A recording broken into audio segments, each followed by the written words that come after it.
देखो हमें डेटा मिला है इस तरह से, मार्क्स बिलो 10, बिलो 20, बिलो 30 इस तरह से रखे और नंबर ऑफ स्टूडेंट। हमें ना यहाँ क्लास इंटरवल बनाने हैं और फ्रीक्वेंसी लिखनी है, यानी कि अरेंजमेंट करना है इस डेटा में।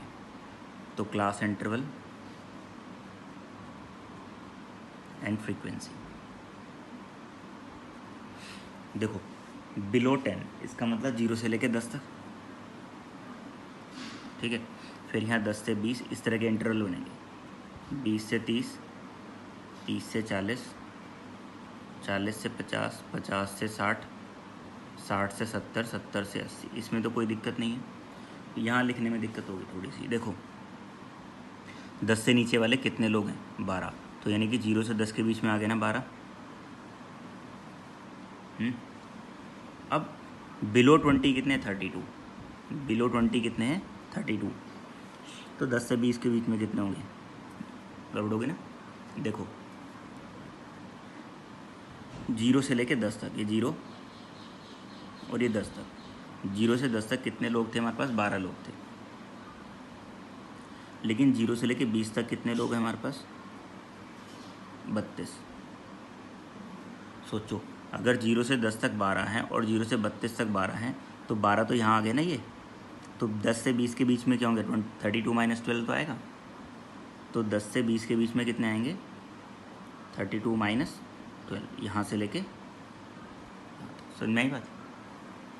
तो यहाँ क्या लिखा जाएगा, 32 माइनस 12, और कितना आ जाएगा ये, 20, ठीक है। अब देखो बिलो 30 57 है, यानी कि अगर ये 30 वैल्यू यहाँ पे, तो 30 से नीचे कितने लोग हैं हमारे पास, 57, और यहाँ से यहाँ तक कितने हमारे पास, 32, है ना।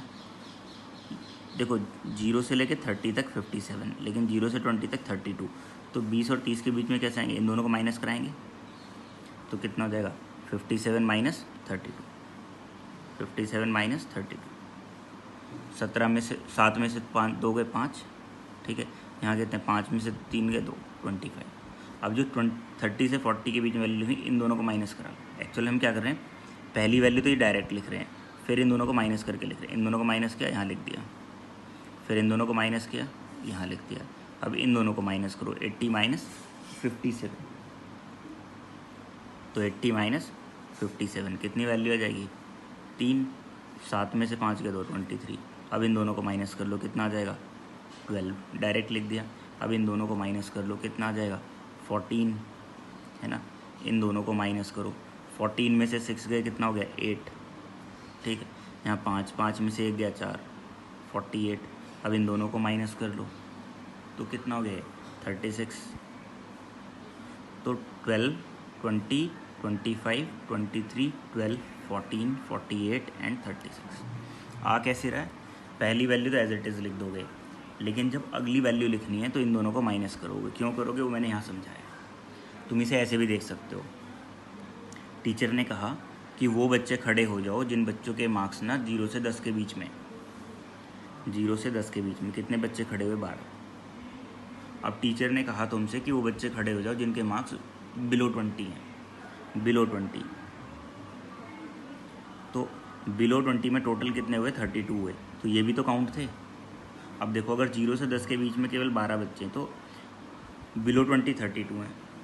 तो 10 से 20 के बीच में अगर निकालने लगें तो कैसे करोगे, इन 32 में से वो माइनस कर दोगे ना जो पहले से खड़े थे, यानी कि 32 माइनस 12। या फिर तुमसे पूछा जाए कि कितने नए बच्चे खड़े हुए हैं, भाई पहले 12 खड़े थे, अब टोटल 32 हैं, तो कितने नए बच्चे खड़े हुए, इन दोनों को माइनस कर लो। अब तुम्हें पता है कि 32 बच्चे खड़े हैं जो बिलो 20 हैं, लेकिन फिर टीचर ने कहा वो खड़े हो जाओ जिनके बिलो 30 हैं। बिलो 30 कितने तुमने काउंट किए, तो टोटल 57 बच्चे खड़े थे। तो अब तुमसे पूछा है कितने नए बच्चे खड़े हुए, तो नए बच्चे कितने खड़े हुए होंगे, वही तो खड़े होंगे जिनके मार्क्स 20 से 30 के बीच में है ना। और वो कितने बच्चे होंगे, इन दोनों को माइनस कर लो। भाई जो अभी खड़े हैं वो और जो पहले खड़े थे उन दोनों को माइनस करो, इन दोनों को माइनस करोगे तो कितना आएगा, 57 माइनस 32, यही वैल्यू तो आ जाएगी इसके बीच में। समझ में आई बात। इस तरह से हमें क्या करना है, अरेंजमेंट करना है डेटा का। यानी कि अगर हमारे पास इस तरह से बिलो वाला डेटा पता है तो, और ये नंबर ऑफ़ स्टूडेंट पता है, तो पहले हमें क्या निकालना पड़ेगा, क्लास इंटरवल बनाने पड़ेंगे, क्लास सेंटर बनाने में तो कोई दिक्कत नहीं, बिलो 10 यानी कि 0 से 10, 10 से 20 इस तरह से बन जाएगा आराम से। लेकिन फ्रीक्वेंसी लिखने में थोड़ा सा दिक्कत होती है।